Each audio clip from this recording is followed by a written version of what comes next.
Hi there, it's Bill with the Doomer Bloomer podcast. Now, if you're a listener to the show, you know that I've been doing this for a long time. But now there's an easier way to make a podcast. If you haven't heard about Anchor, let me explain. It's free. There's creation tools that allow you to record and edit your podcast right from your computer or phone. The Anchor app will distribute your podcast for you so it can be heard on Spotify, Apple, Google, Stitcher, and many more. And you can make money from your podcast with no minimum listenership. It's everything you need to make a podcast in one place. Download the free Anchor app or go to anchor.fm to get started. Cheers.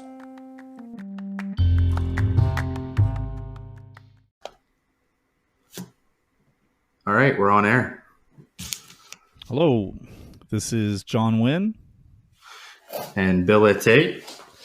And this is the Doomer Bloomer podcast. All right, welcome back. Welcome. So, how's it going tonight, John? I'm doing well. Doing very well. Beautiful day. Finally, Canada has some nice weather going on. We went from permafrost to construction season. Exactly. Yeah. Glad I don't have to commute to work. That's true. The few times I need to commute is pretty dreadful. Here in Edmonton, at least. So. Yeah.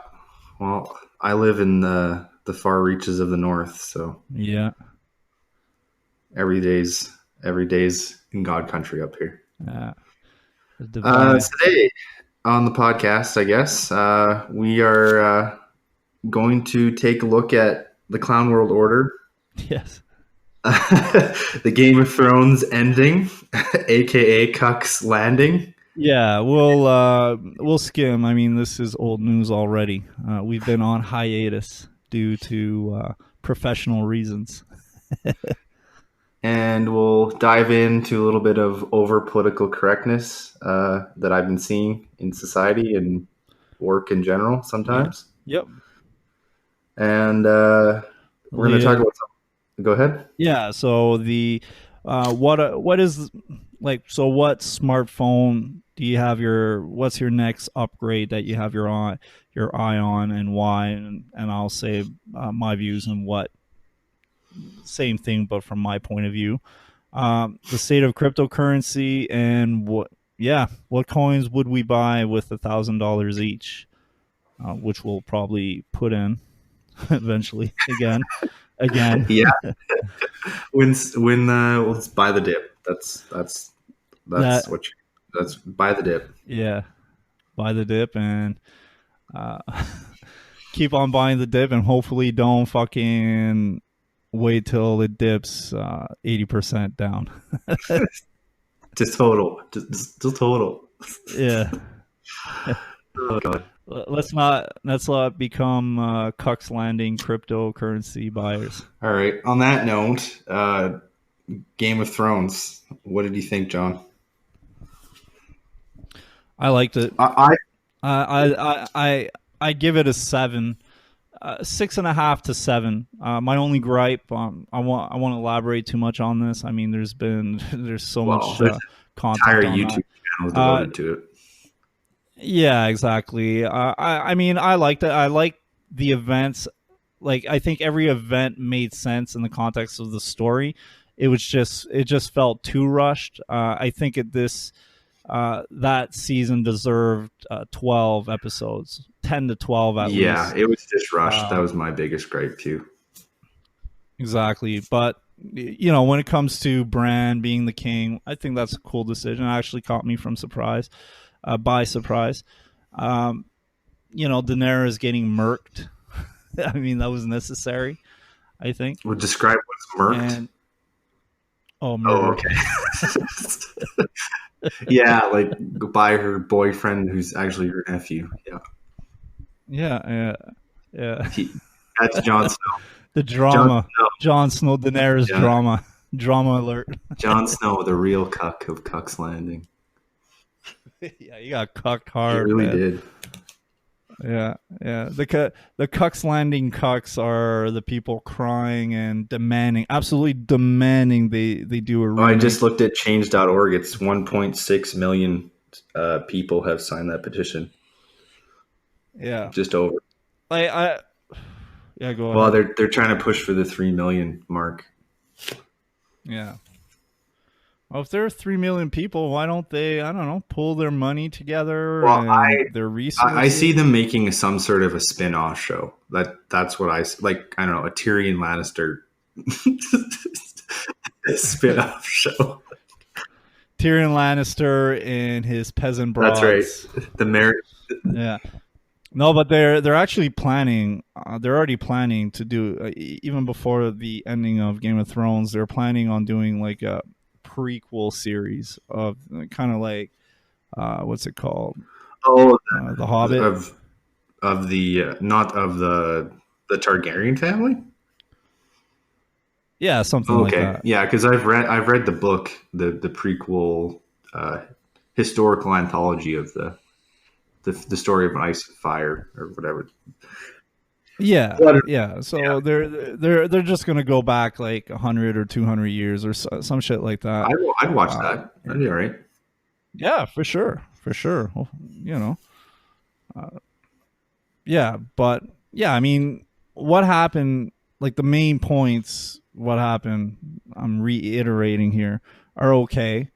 These people, you know, they want Daenerys they didn't like what happened to Daenerys or what happened to Jon Snow or yada yada yada, and they like a lot of these people want them to completely redo the like the storyline in the last season, which is like, are you guys insane? Well, it's the thing is they have no book material to pull from after season 5, right?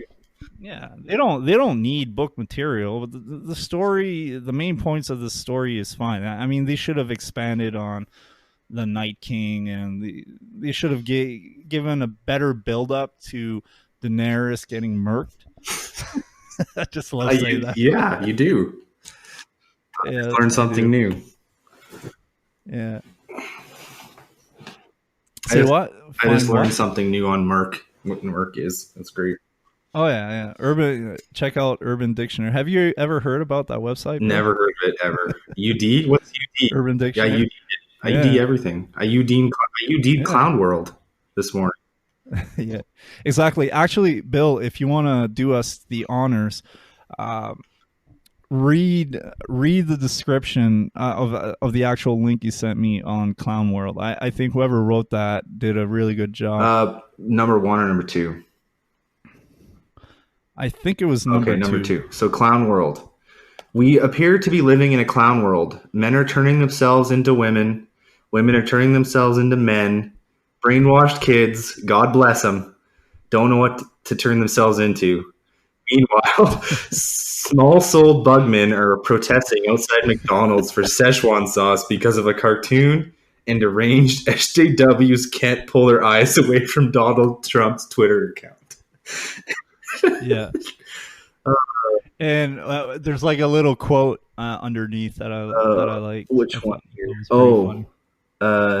Which one are we looking at? Oh yeah, feminist. Islam is a woman's best friend! Exclamation mark. Me. Like, we really live in a clown world, don't we, John? Yes, we do. It's like Islam is the most anti-feminist religion. It's insane. It's insane that, but actually that thread is starting to unravel. I saw an article a couple weeks ago. It's about these protests in England. So now the progressives are teaching. I don't want to put out some bad information, but to very young kids under 12 years old about transgenderism and all that stuff, gay stuff and all that stuff that should be taught to, teenagers, in my opinion. Definitely beyond. Maybe grade 6, right? Because they're transitioning into high school. Around puberty, right? Yeah, exactly. So give them like kind of, I think grade 6 is a good age to start talking about that. I'm far from being a Puritan, and these are things that exist. Even if you're kind of weirded out by some, be it like all these different genders or whatever, it's part of the culture now, man. So they might as well talk about it and prepare these kids, especially these kids that have like very rigid and narrow way of viewing all these issues. When they hit high school, man, they're gonna be like, "What the fuck?" Especially college afterwards, and they're gonna be like, I never heard about this shit, and this is really traumatizing to me right now. But like when you're teaching like 3rd or 4th graders about all these issues, it's only normal that parents might be like what the hell? But like the Islamists are very, well, they're like, they're anti-transgender, they're anti-gay and all that stuff. They're basically anything that doesn't fit their mold of Islam, really.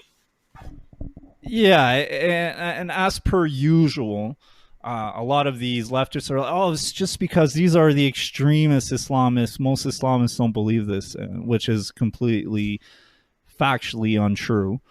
But there were some SJWs in England that were calling out the Islamists or the Muslims that were protesting, and they were protesting like hardcore compared to the other parents. It was like gays are going to burn in hell, and transgenderism is like one of the greatest evils and stuff like that. And now the leftists, so there seems to be a rift developing between these far leftists and the Islamists. I mean, it was only a matter of time. I'm surprised like this weird alliance has lasted as long as it's did. I mean, it's like it's like if someone said, "Oh my God, how dare these people? They punch people in the face sometimes." Oh, but these murderers over here, these serial killers, these are our best friends. I'm not saying Muslims are serial killers or whatever. Maybe but serial you're bombers saying once in a while. the left is what I'm saying, supporting these really weird views just because it's their right. Well, they're accusing us of being sexist and regressive in our views of gender norms and all that, right? So that would be the equivalent of punching someone in the face. But the Muslims are way more conservative and regressive when it comes to that. I mean, we all know how in most Muslim states how women are treated. I mean, there's a chick friend of mine. She's from Morocco, and it's the most progressive Islamic state in the world. One of them, it's in the top 3 most progressive Islamist states in the world, and she hates it. Right? She's describing how conservative it is compared to here. So it's like saying, "Oh, you guys are way too conservative, and you guys don't understand how sexist you are." But the Islamists, Islam is women's No, best I think friend. a vibrator is a woman's best friend. My D. No. Sorry, My D. You're meaning my that's developmental right. skills. He supports the women with his developmental skills. Developmental skills, exactly. Okay, we're going into clown world territory. I'm just looking up Morocco just for my own knowledge here. Yeah, cool. Actually, cheap flights. You should fly there. No, my girlfriend would not appreciate that. No, nope, not at all. let's say my friend over there and my girlfriend Oh, okay. Well, that's don't fair. like each other. Yeah. Yeah. So, and I love my girlfriend. So there's a myriad of other places we can go, Right. namely Costa Rica, which is the next trip. But I really can't wait to go to Asia and Tokyo specifically. I want to see Tokyo, Bangkok, and now Seoul. I always wanted, like, my three was Hong Kong, Bangkok, and Thailand, and Tokyo, Japan. But now Seoul, it's supposedly it's a 24-hour city, and my girlfriend's been there, and she showed me kind of like how it is, like through videos and just her own description of it. No, It I sounds I pretty personally damn have friends who've amazing. been to Seoul, and I've seen great pictures, and I've heard it's a very technologically Yeah. advanced city, for one thing, and also like Yep. Yep. South Korea is very well known for their education system. It's one of the best in the world, and they have a fairly high standard of Yep. living there, and some very innovative ideas come out of South Korea. Yep. They're the country. I think they're in the top three of the countries with the highest IQ Yeah, too. I've So met some very extremely smart smart Korean people there. people, good people. Yeah. Yeah. So besides those Asian destinations, I would have um, Florence.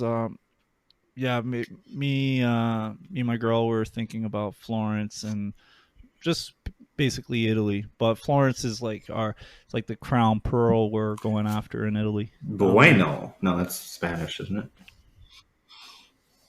Sorry, Yeah. I only Yes. know two languages really, Uh, which is more than most people. yeah. Yeah. True. I. You can give yourself a pat on the back, Okay, and I'll give you one too when I see you. wow. Yeah, He's I only know two John's a myself. So. hybrid. I call him a hybrid. Well, that's a compliment, really. They Thanks. say people. That's Yeah, right. it's better than They it's say better than a they mutt, say eh? people who have two languages Tabac, are more Mac. intelligent and have longer life expectancies, especially in mental capacity. So just because it requires more Oh, neural nice. connections to know two languages. Yeah. Yeah, On that note, let's makes sense. kind of switch gears and talk about life hacks because I've been trying out some new supplements. Mostly right now, I'm trying out Cool. Host Yep. Defense, Lion's Mane, Memory and Nerve Support by Paul Stamets. It's well known in Mm-hmm. the mycology Yep. field. And I've only been trying it for less than a week. I haven't really noticed anything right as yet, but I'll keep at it and see how it goes. How about you, John? Are you trying anything new lately in your personal and health routines? Well, actually, when it comes to life hacks, I've actually started something today. Yeah, you're familiar with James Altucher, correct? I sent you. He's the Jewish That dude describes with a lot the of afro. people. You'll have to refresh my memory. He's the guy that talks about. He has a book, Choose Yourself. Oh yes, He's the okay, guy yes, that ultra true. lost Okay, yeah. millions. Like he. Yeah, exactly. I've been following him. I've been checking his material quite But a bit in the last week. Um, I was following a couple people when I sent a link to him a couple months ago. I had just discovered his works and him as a personality at that time. But I've been delving back into his material, and I've started as of today actually to apply the um, one of his hacks to stimulate your creative muscle, if you will, in your brain, of writing down 10 basic ideas a day on anything. I mean, it could be a mismatch of all kinds of unrelated subjects. It could be 10 ideas of, 10 ideas of new recipes you want to create, or 10 ideas of blog posts you'd like to write, 10 ideas for a podcast, which is actually what I did. What I did today. 10 ideas for your business, 10 ideas for potential jobs you want to go after, 10 ideas on how to perform well in an daily interview. Practice. I mean, anything, right? Yeah, this is a daily practice that I think I will, I'll be diligent of doing every day. And he has this concept about, I mean, most of your ideas are going to be trash, or nothing is going to come to fruition.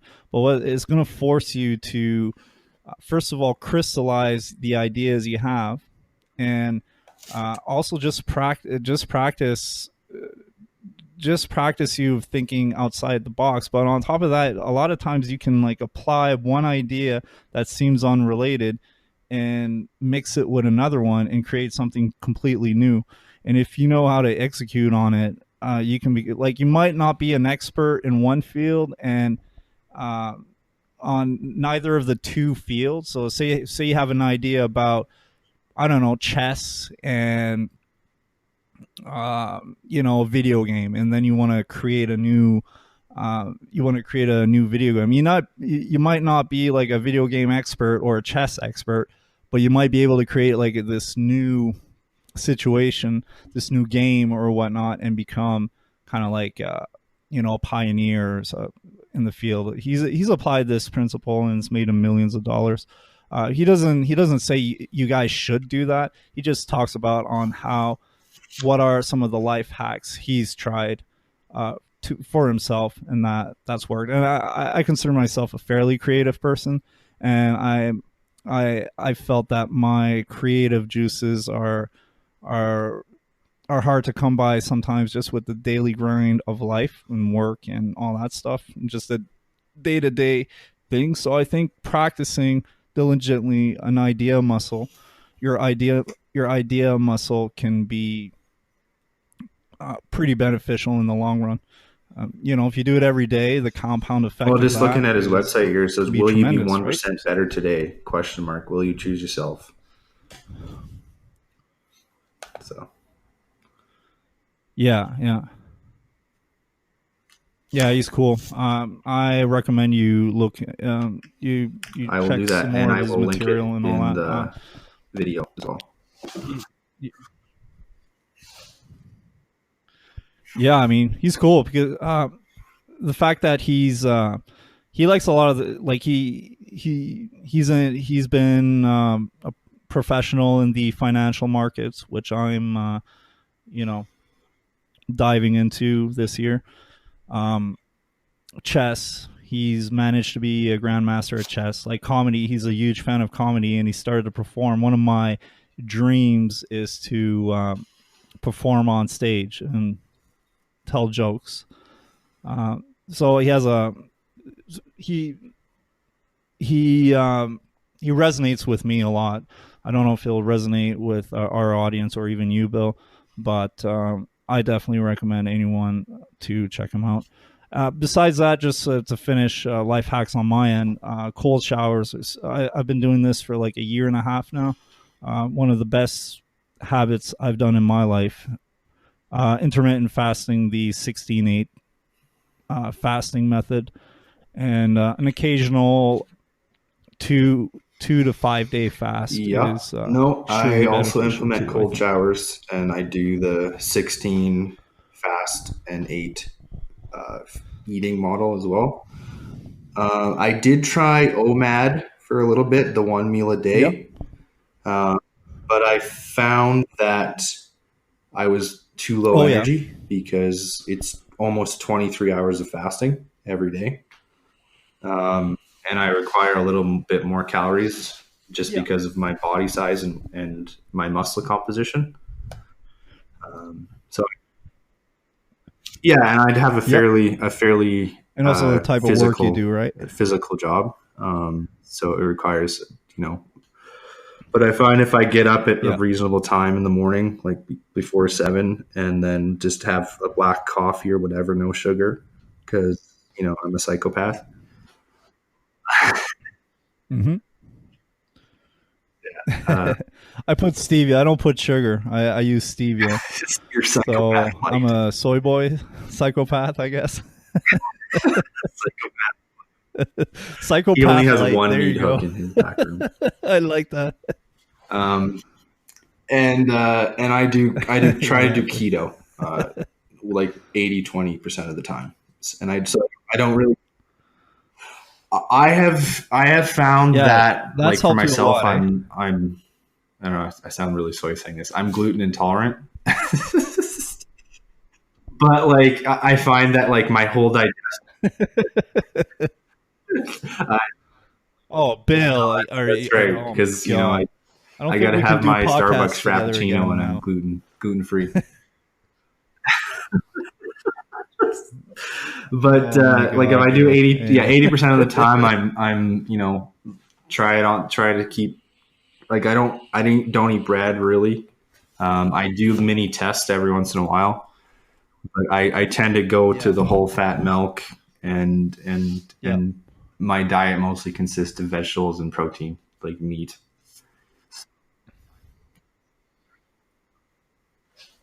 Gotcha. I've noticed when that's how I eat, because I've been on the carnivore diet, and when I started getting off, I was just mostly eating vegetables with the meat. So I went to maybe 100% meat for like a month and a half. Then I went to 66% meat, like 2/3 meat or animal protein and 1/3 vegetables and fruits, and that seemed to be the sweet spot for me.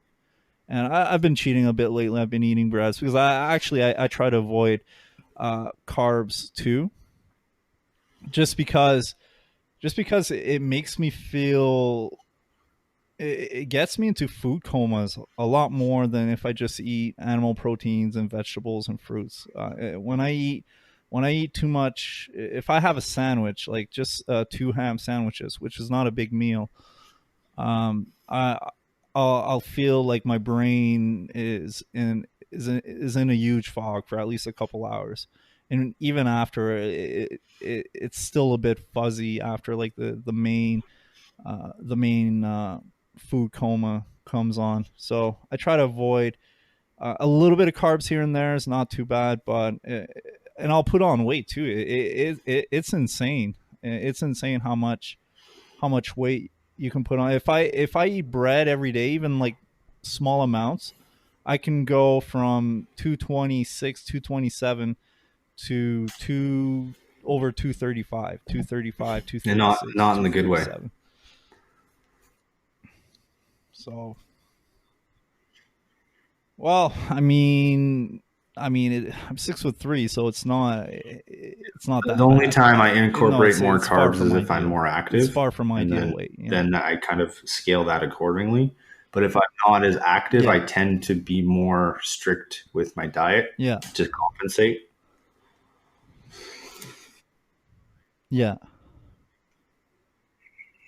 Yeah, well, you saw me, right? You saw me at Shambhala last year, and I had more or less of a slight dad bod. And then you saw me maybe like a month and a half later, 2 months later, and I had started the carnivore diet. Oh, pretty much. Slightly after, which is basically keto diet when you think about it, right? Less on the fat side, but more of the protein side. Yeah, exactly. Yeah, and when you saw me like a couple months later, I mean, there was it was enough of a difference. Like I didn't even mention anything. You're the one that kind of volunteer. Oh wow, look, you can see it in your face and well, right? Like definition. I didn't ask you, hey, so what do you think? yeah, a lot leaner. I looked a lot healthier. Um, yeah, because I was sick at that time at Shambhala. Like that summer, that's when I was really noticing how the carbs were reacting with my body. So my girlfriend, she eats a lot of rice, and we had moved in that year, and I didn't know how bad rice could be in excess amounts, and I Yeah, gained so yeah. much weight. It was crazy.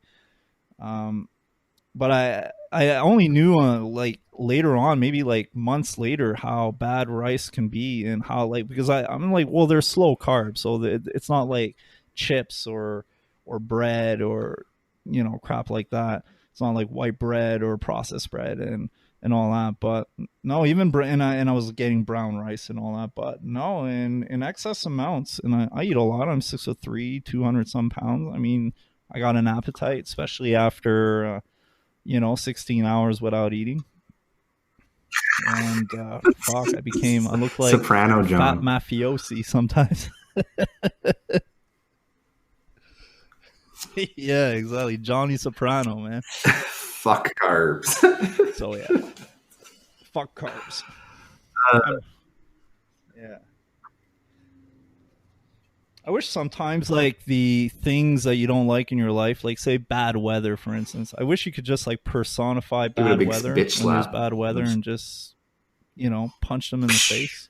Get over here. Hey, come here, bad weather. You know, come here. Yo, come here. Yo, baddie, come here. Yeah. And yeah, and just react with Yeah, no, senseless that's violence on. straight to the anger button. Just press it. Yeah. Yeah. I mean, the bad weather is fucking up your golf day, and you just personify it. You take all that bad weather, condense it in some like humanoid humanoid fucking creature, The and weather just like punching bag, the weather whip it whipping with your boy. golf club or some shit. Yeah, exactly. Okay, before I go psycho dark, Psychopath light. I want to stay I at think you brought up earlier, psychopath light like here. you, So like what? How long do you yeah. think you're gonna live, John? Just to cap this talk on life hack. Oh yeah. Oh yeah. Yeah. I didn't know we are going to talk about it here, but I always like talking about this kind of stuff.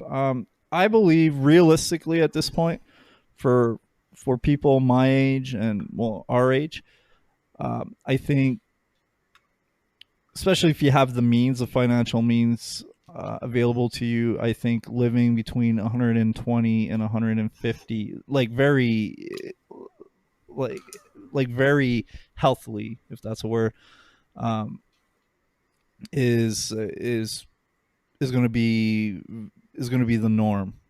I think within 20, 30 years we're going to have the technology, like easily 20, 30 years we're going to have the technology to reverse aging on a continuous basis. I've actually been digging more into David Sinclair, who a lot of people might know from the Joe Rogan podcast. I've been aware of his work before that, um, but yeah, they're developing everything from supplements to pharmaceutical drugs, to they're in certain fields. They're doing human testing on certain products and medical developments they're doing. I'm getting scatterbrained here, but basically it's on the horizon. And I think 120 to 150 years old is coming to us soon. And I think, when I'm 60 and 70 years old, I'm not going to look like a 60 to 70-year No, old I completely agree with you like there. the way we imagine them today. I think I think I Yeah, I think 60, even 70, we're going to still look like we're in our 30s or 40s or even maybe 20s. and I think we could even like custom make it to how we Gotta want to gotta gotta rejuvenate lengthen those telomeres, our John. Gotta lengthen physiology. those telomeres. Like, yes, we do. We gotta lengthen them hard. Have you been doing some research on new phones? I sent you a link the other day.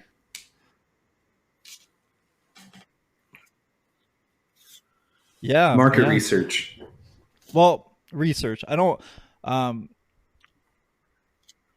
Yeah. I'm a gadget, somewhat of a gadget guy, not hardcore, but I like having, if I'm going to buy a piece of an expensive gadget, I'd like to have one that suits my needs, and I think What phone do you have right now? is good quality and etc. I've got the Pixel 2 XL. I was looking forward to the Pixel 3, but man, what they did with the notch is horrible, and I'm also kind of pissed off at Google because I love their products. I'm not I wouldn't say I'm a fanboy, Yeah. but borderline almost. Solidly a Google fan. So yeah, I do enjoy their products, be it software or their hardware at this point now. I love my Pixel 2 XL phone. So I was looking forward to see the Pixel 3, and Google. When the Pixel 1 came out, they were laughing at Apple for removing the headphone jack, and they were like, "Oh, we still have the headphone jack," blah blah blah. And then with the Pixel 2 XL, they removed the headphone jack, so you need a dongle and all that stuff. And I was kind of annoyed, to the point actually that I almost did not buy the Pixel 2 XL just out of principle. I mean, you're laughing at your competitor, and then you copy them. Yeah, Exactly. I'm not a big fan of the loss of I thought that was the like a microphone bitch jack. move, to be honest. Not a fan. Yeah, yeah, me neither. Me neither. But I mean, technology is always changing. Did you know, like, washing machines back in the day weren't plugged in No, in because it was washerwomen down by the river. the sockets that we have They now? weren't plugged into anything. They were just down there with a washboard doing Yeah. No, but no, I'm talking about the first that gets struck by electrical lightning. washing machines, or any appliance for that matter, like a stove. Oh, Yeah. oh, really? No, Like but Edison everything style? was plugged in a light socket. So everything that was That's true. electrical. So because electricity was only invented for light in the beginning, right? And then the other applications started to develop.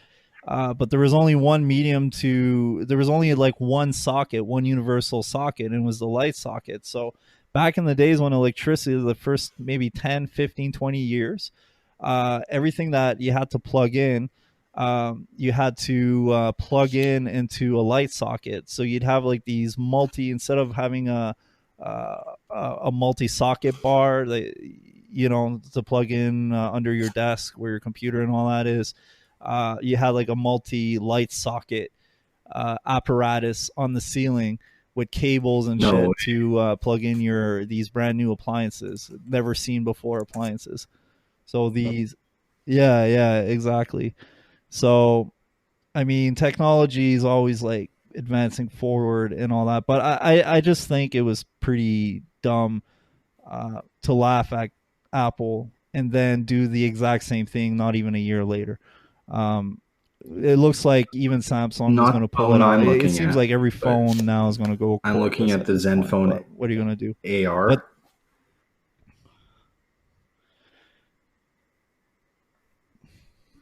okay, I don't think I saw it because I skimmed through it. There's two on the list that I really like. Is the new link that you sent me Cat S61, which has the FLIR thermal imaging built into it, which would be really helpful for me in my job, because I work with electrical apparatus quite frequently, and if you need to find a hotspot, having a phone like that would be very, very useful.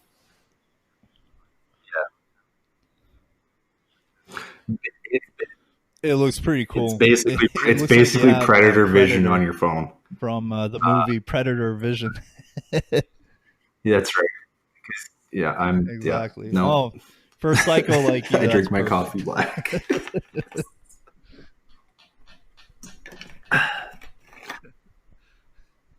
Zenfone AR, yeah, which has the capability and the to other one, the work Zen with one, Google.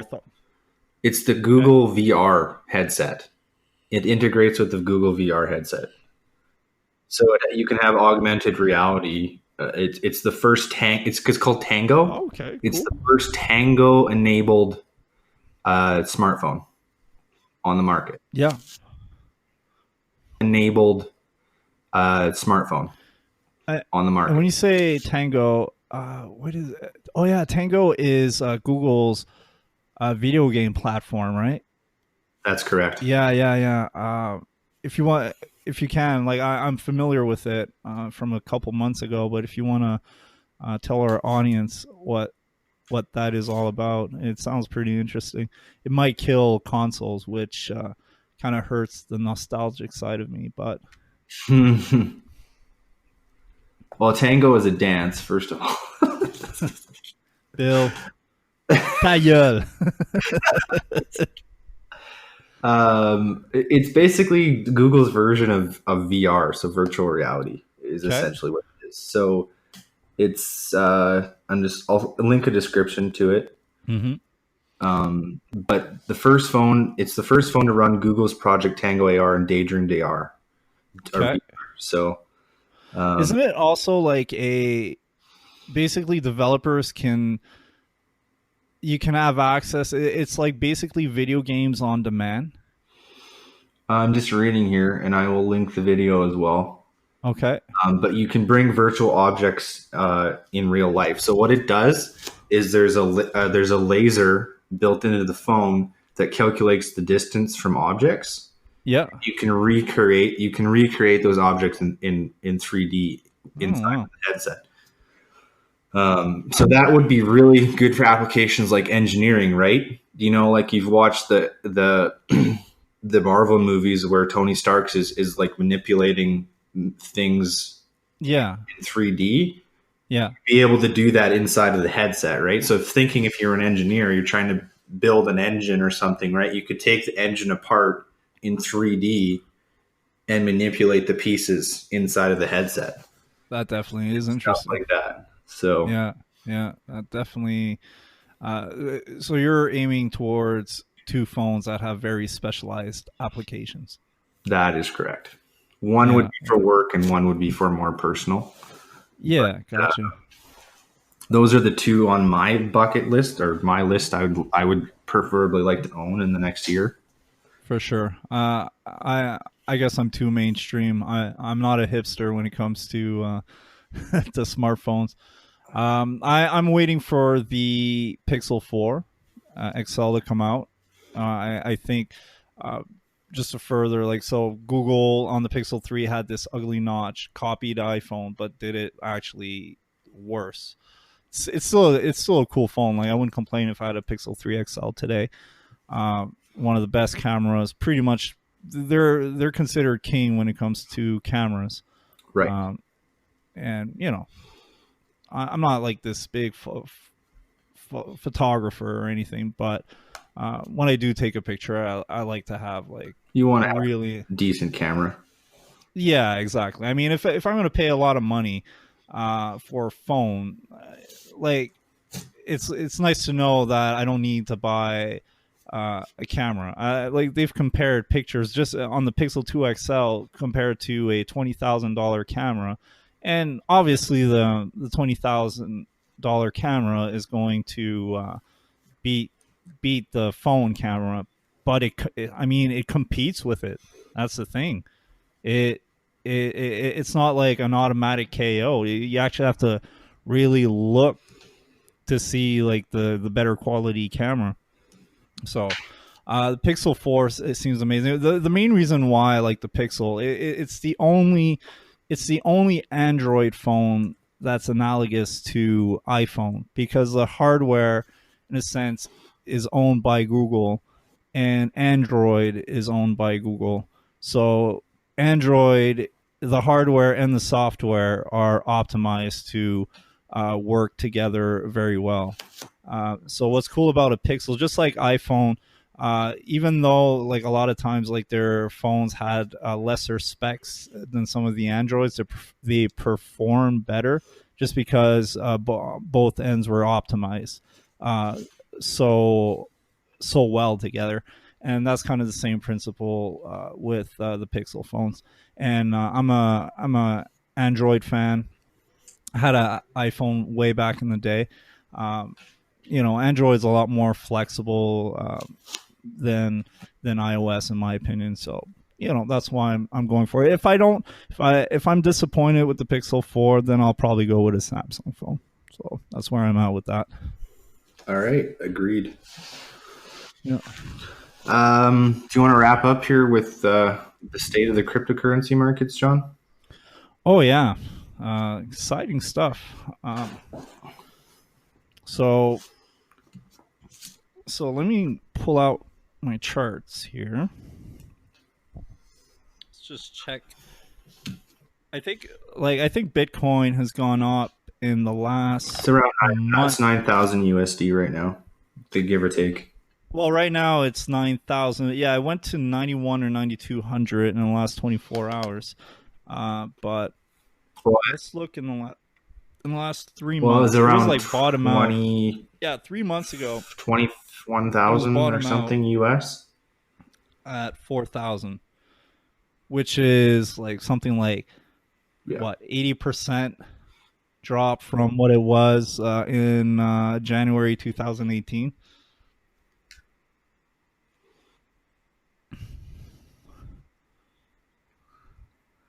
Yeah, exactly. It was a little over 20,000 for sure. Maybe like it had like some slight spikes on certain exchanges at 21,000. I think actually in Korea went up even more than that in the Asian exchanges.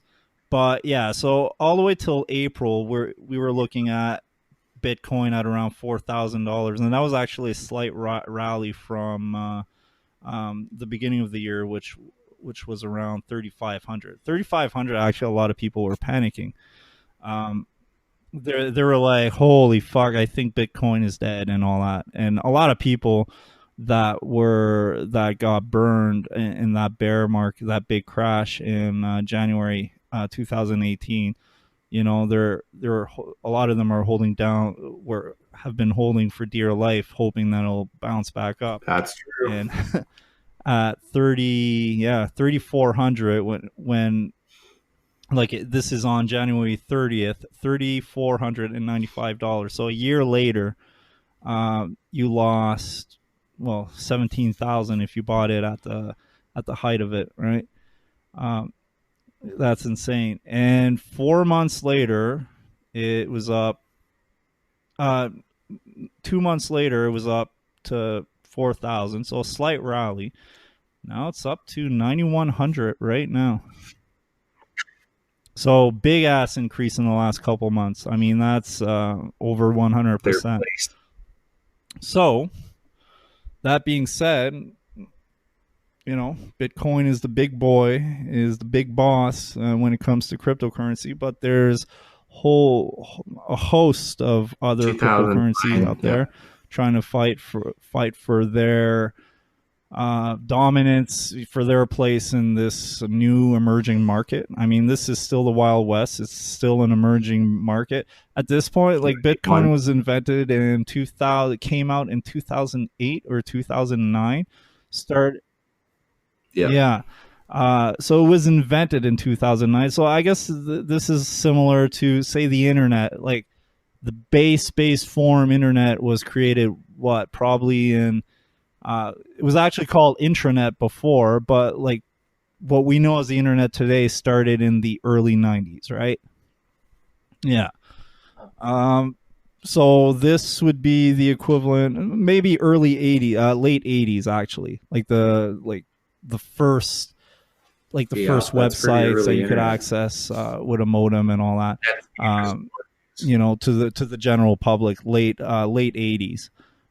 Right now, crypto is kind of what the internet was, I'd say, in 98, 97, 98 right now.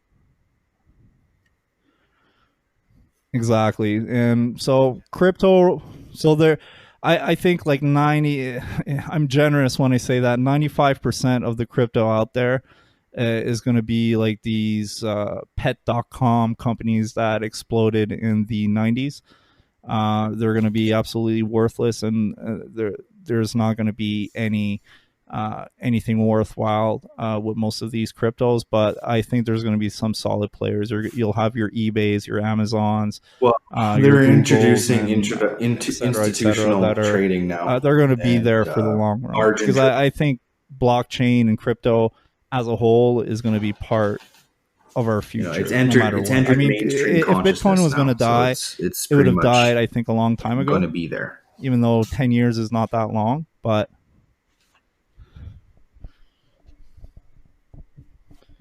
yeah, there's already like Bitcoin futures and all that stuff. So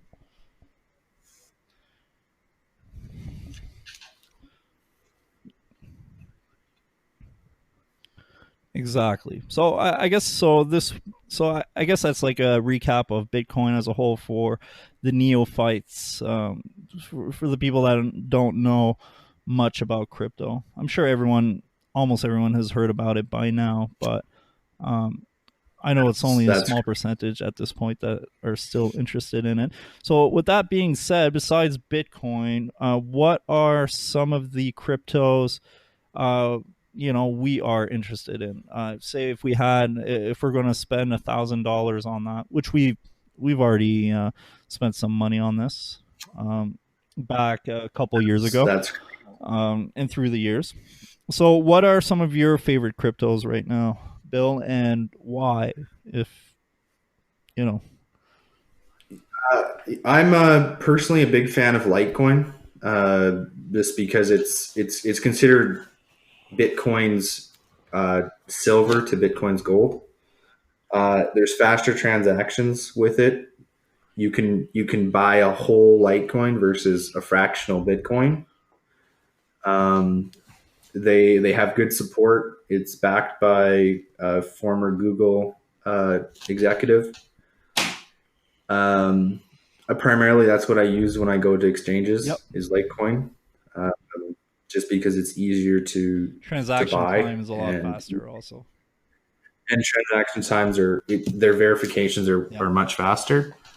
Um, I also have interest in XRP, just because it's again used by institutional mm-hmm. banking for cross border Yep, transactions. So I have a fair amount of Ripple yep, as well. Ethereum is become the new Internet of Things, like powering behind the. There's a lot of offshoots of Ethereum into yeah. different Like one of altcoins. my favorites, EOS, and I'll explain why after you're done. I also hold a little bit of Neo as Mm-hmm. well. Which is the Chinese version of Ethereum, correct? Yeah, Basically, yeah. I'm also playing with a bit of Digibyte as well, same just here. for fun. I did have Dogecoin That's my as favorite, Bill. well. I love, next to Billcoin, Dogecoin's my favorite. So those of you out there, if you see Billcoin, Yeah, you and we better buy got it. Bloomer coin coming up. So Yeah, that's if you're a Doomer and you buy our coin, you will turn into a successful Bloomer. For real, correct. we guarantee it. No, we don't. There, disclaimer. Disclaimer. There are no guarantees. If you bet money on the cryptocurrency market, you will make a return. Well said.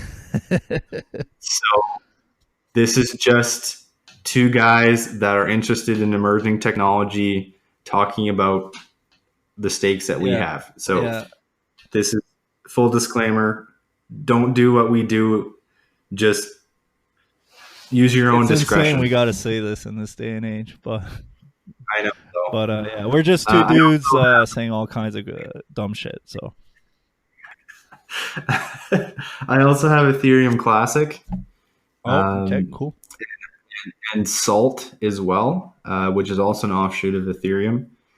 Salt, for those of you who don't know what it is again, you can use Salt as an exchange. So if, let's say you want to sell your Bitcoin, or you want to hold Bitcoin, but you want to lend it to people, Salt is the in between. Let's think of it like an escrow Yeah, fund. it's a lending coin, right? It's a lending coin. Yeah. So if you have Bitcoin, you can put it on to the Salt platform, and you can buy and trade Salt. Yeah, I made some money day trading Salt. I got. And then Vertcoin will have a little bit of Vertcoin. I sold mine. I sold my position on that. I had. What are the reasons? I think I was telling you how good it was, right? When we first got into this. Along with titanium.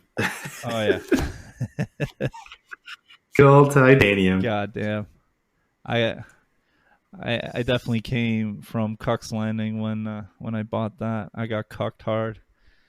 Cucked hard. Oh yeah. Well, I think everyone has a story like that. Like, so don't feel bad. Yeah. Well, I mean, do your due diligence, folks, and don't.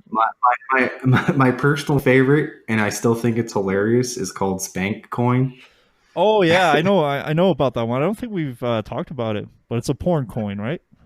Well, it's basically because like Visa and the MasterCards and the credit card industries in general, like people who are making online pornography purchases through these websites, they get charged an enormous fee. Yeah. So this coin, Spank Coin, and then its offshoot is called Booty Coin. Yeah. It's basically for making internet porn. I sound way too enthusiastic about this coin. I think it's backed by what's her face? Yes. No, the porn star. Oh, okay. Like promotionally, not platform. Promotion, yeah. But anyway, they have some promotional like porn stars on the team, and I just think it's really hilarious. So I had to mention it. Yes. Well, actually, I read about that, and I was thinking of investing in it, and I'm actually might. It's good to invest, in some original, smaller projects and all that. And it's also solving an existing problem, right? Exactly, and that's the point of any business, is to solve problems in a creative or original way that no one else is doing. Yeah, I mean, not only that, a lot of content probably, there's these Visa cards, like these financial institutions are probably charging these companies big fees, and there's probably all kinds of strict hoops, like strict paper, like red tape they have to go through on the content and all that stuff. And decentralizing it with a token would, I mean, like 4% on billion on one of the biggest industries in the world is a lot of money. So I think you make a really good point on that. Just from a financial perspective, there might be some good potential once crypto becomes more and more in the mainstream. Anything else that you had your eye on? What was it? Nano? Nano is one of the other one I was looking at. Yeah. If you don't follow crypto and you want to learn more, I will link it as well. Data Dash is one of my favorite crypto. Same here. Just because he's pretty non-biased, and he follows the markets and does a proper analysis. He has good he has a very good grasp on technical analysis for someone that's also in the financial markets, that namely trade, that I basically only rely on technical analysis for my trades, essentially. for swing trades and occasional day trades. I can say that Data Dash has a really good grasp on it, and a very like even keel vision of the crypto. Yeah, He's not one of these kids that don't know what they're talking about and will just repeat from the same thing as 10,000 other YouTuber kids are yeah, he's saying not at the same time. parroting other people's information, or Yeah. and he's not even like a joke or a parody channel, because a lot of them have these characters they play. And that's what I like about him, because I kind of grew tired of the people that were just playing characters all the time. Yeah. Yeah, like what was his name? Trayvon. Trayvon, oh my, BitConnect. right? Yeah, Yeah. I'd recommend Altcoin Buzz. If you Yeah. want like a more in depth, whatever. In depth analysis of the markets. Well, I got to say, I haven't been following them much lately. They Me just neither. put so much content. I haven't been following the crypto market that much. I'm kind of, it's like more on the back burner. I occasionally watch, read an article here and there, and all. I don't want to. I don't want to fall into a FOMO state on this. So I'll buy, I'll buy something here and there. I'll read an article here and there, but it's low priority for me. Um, these are like lottery tickets when it comes to making money with this, but I'm interested in the projects. But anyways, Altcoin Buzz. I say, like, look, if you're interested in the financial aspect on knowing kind of what's going on in the actual market, especially when it comes to technical analysis, Alessio Rastani.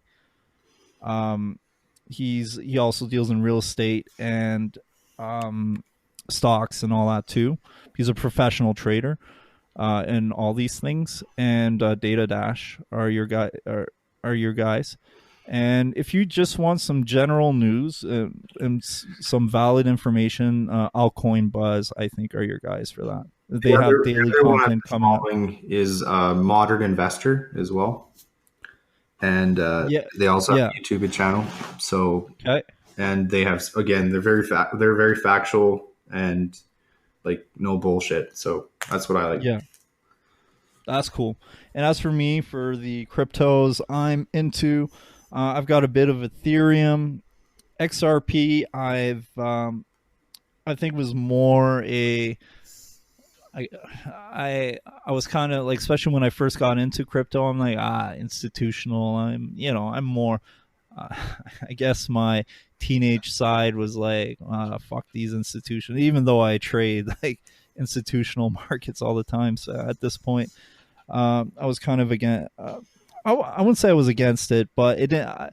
That romanticized side of me about the crypto market wanted to stay. I was all for decentralization and all that, but even at that time, I knew it was probably a good idea to get some XRP. But I invested in other things besides titanium, by the way, which was a total scam. Epic fail.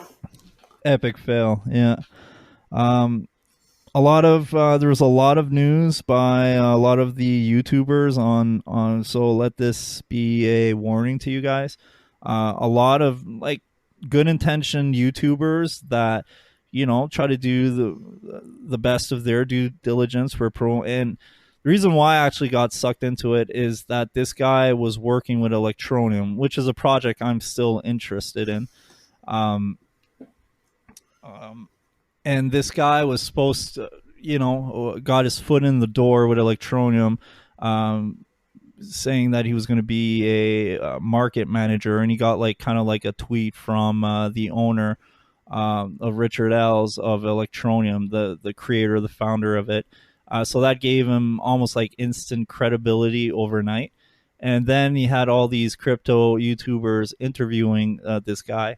And this guy was just saying, "Hey, look, we're with the Better Business Bureau," and he was linking all these sites to his website, but also to these kind of like financial companies that For people who don't know, Better Business Bureau, you got to pay. You got to pay them to kind of like get your rating almost. But still, even if you pay them and you got something shitty, a really shitty company, they're not going to accept you or give you a good rating. However, money talks, so they're also not going to try to dig in and make sure that every single thing is in order. So I mean, it's very easy in this day and age to you know do fraudulent things and make up fraudulent stories and have signed documents and stuff like that. So anyways, this company supposedly worked with this guy Michael Stellaire. Said he's worked with all kinds of companies like Microsoft, Disney, Boeing, blah blah blah, and he was working on their infrastructure. And it caused a snowball effect. A lot of people were believing in the project. I think even you were kind of like excited about it. Like you didn't think it was a scam when I first told you about this project. Well, because right? it was supposed to solve a technical problem of decentralizing computing power, right? Yeah, exactly. I mean, it seemed well thought out, right? But like a lot of these YouTubers say, do your own research and do it properly. Like, don't limit your research of listening about other people that say they've done their research. I mean, you really got dig in yourself if you're gonna, especially if you're gonna invest a large amount. I think I only invested like $100, so it wasn't like a real big deal to me. I fell for the hype and all that. But anyways, yeah, the SEC came and froze everything, and he got like cease and desist letters from Disney and Microsoft and all these companies saying, "Hey, stop using our name. What the fuck are you talking about?" And the SEC got involved, and yeah, haven't heard any news since, except that everyone got cucked by this guy. So yeah, so I'll name my, without further ado, Electronium. Haven't invested much into it. I've got like 5,000 coins. It's actually doing pretty good right now. It was doing actually pretty bad. A lot of people were very discouraged about this, but like anyone that's in crypto that thinks that whatever coin they purchase is going to go sky high right away once they purchase is like kind of a retard. Sorry, intellectually intellectually non-adaptive. Sorry for that. We'll edit that out. No, we won't. No, we won't. So yeah, Electronium has jumped like something like 20% in the last week, the last 7 days, and that's a project. They basically want to be the mobile crypto. It's not like these other cryptos are not mobile, but they really want to make it like one of the most accessible cryptos on the market. They have deals. Like right now, they're actually growing quite a bit in South Africa right now. They're making deals with mobile providers, and they're actually aiming this crypto to be used in the more underdeveloped countries of the world that don't have stable banking, that don't have not even computers most of the time. Most of the people in these countries, be it Africa or Asia or Middle East or whatever, are their only connection to the internet is through their phones. So that's kind of the vision they have. I think this vision has a lot of potential. So that's one. This is a coin I'm interested in. Just like you, Ethereum. But for me, if I had to pick one coin right now, I would say EOS. EOS is my favorite coin. It's been fighting. It's been fighting for the top position for the last year now, at least. It's number 6 right now with a 6.5 billion market cap. It's in number 6 position. It's always alternating. Litecoin is number 4 right now. It's always alternating between Those number 4, 5, and 6 position is always alternating between EOS, Bitcoin Cash, and Litecoin. EOS is basically a much more advanced version of the Ethereum platform, where a simple app like CryptoKitties can freeze the Ethereum platform for days. I can't remember the specific technicalities, but let's say Ethereum can do like 5,000 transactions per second. I know that EOS can do millions at this point. Like even before it was released, like as it got released last year, it was able to do like 6-figure to 7-figure transactions per second, like completely eclipsing Ethereum. It's backed by all kinds. This is literally backed. It's been verified. This is not a titanium scam, but it's been backed by all kinds of Silicon Valley and even Chinese companies. They're aiming to become the blockchain infrastructure. They're trying to rival with Ethereum. Basically, that's their thing. They're going to I'd say they're like the Amazon, and Ethereum is like the eBay of the internet, but except in the crypto world. So that's the one I have my eye on. We're about to wrap up. I mean, there's so much information out there on all these cryptos we've talked about, so I'm not going to go on and on about EOS, but EOS is my favorite crypto for now. If I could add a few more, I'd say Binance Coin is a very good coin. And for our US listeners, make sure you get your Binance accounts, all of your altcoins into Bitcoin and off of that exchange by September. Oh, why? What's going on? US residents will not be allowed to use Binance after September. Oh, but they can use like Bittrex and all that, or is it all? Yeah, it's becoming an Asian like it'd be an Asian exchange only. All U.S. residents will not be allowed to use Binance after September. Oh wow, kind of like with the ICO situation, correct? Like where like the IRS is making everything crypto related so complicated and hard for these companies that they're like, you know what, we're just not accepting any U.S. customers. Well, the KYC, the know your customer, has made it very difficult, I think. Yeah. Because the whole point of the blockchain and these currencies is to be decentralized and anonymous. Yeah. And it's kind of turning that whole dynamic on its head. Yeah. And whereas in Asia, the regulations are much more relaxed and pro crypto. Okay. Over in the West, it's become big banking institutions. They're somewhat embracing it because they can see the potential for making money off of it. Yeah, but they want control over it. But they want control over it, right? Yeah. And that's the difference. Yeah, I hear you. Like Vancouver wants to ban Bitcoin ATMs. But the that's right. No, the prostitutes might suffer. How do I not let my wife know that that's what I'm doing? Exactly. Like, what's your BTC account, baby? That's how it is. There's a whole article about this. It's actually, I skimmed through it, but it's actually pretty funny. I'm all about freedom, so I just hate the we got to ban this, ban that, regulate this. Just like with e-cigarettes, they want to ban like flavor now in the e-juice because think about the children. You gotta think about the children. What about the children?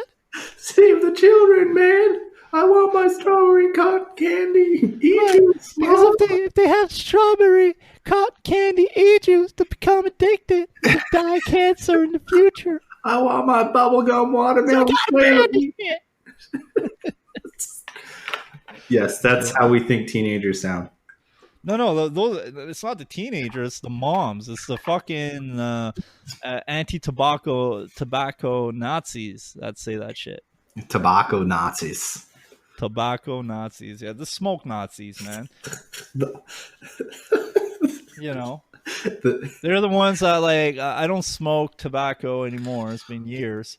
I vape now. I for a good period of time I didn't vape. I didn't smoke at all. Whatever. But I did appreciate a nice Captain Black cigar, like the vanilla chocolate kind. And because of, or even menthol cigarette once in a while, but because of these smoke Nazis, they're like, oh, we got to take out the flavor because of the kids. Think about the children. You know, they think, oh, if it tastes good, it'll be more addicting. It'll be more alluring to kids to start, even though it's fucking almost impossible. It's easier to get crack as a teenager than fucking get a pack of cigarettes. Are you kidding me? Especially in North America, you have to be 19 years of age, right? Yeah, exactly. And I mean, they're strict. Like even when I was a teenager in the 90s, and I used to smoke cigarettes, it was really strict. It was really hard to get cigarettes if you didn't have like older friends to buy it for you. I mean, I remember spending evenings sometimes like asking people that looked somewhat cool going into a corner store to buy us a pack of cigarettes, right?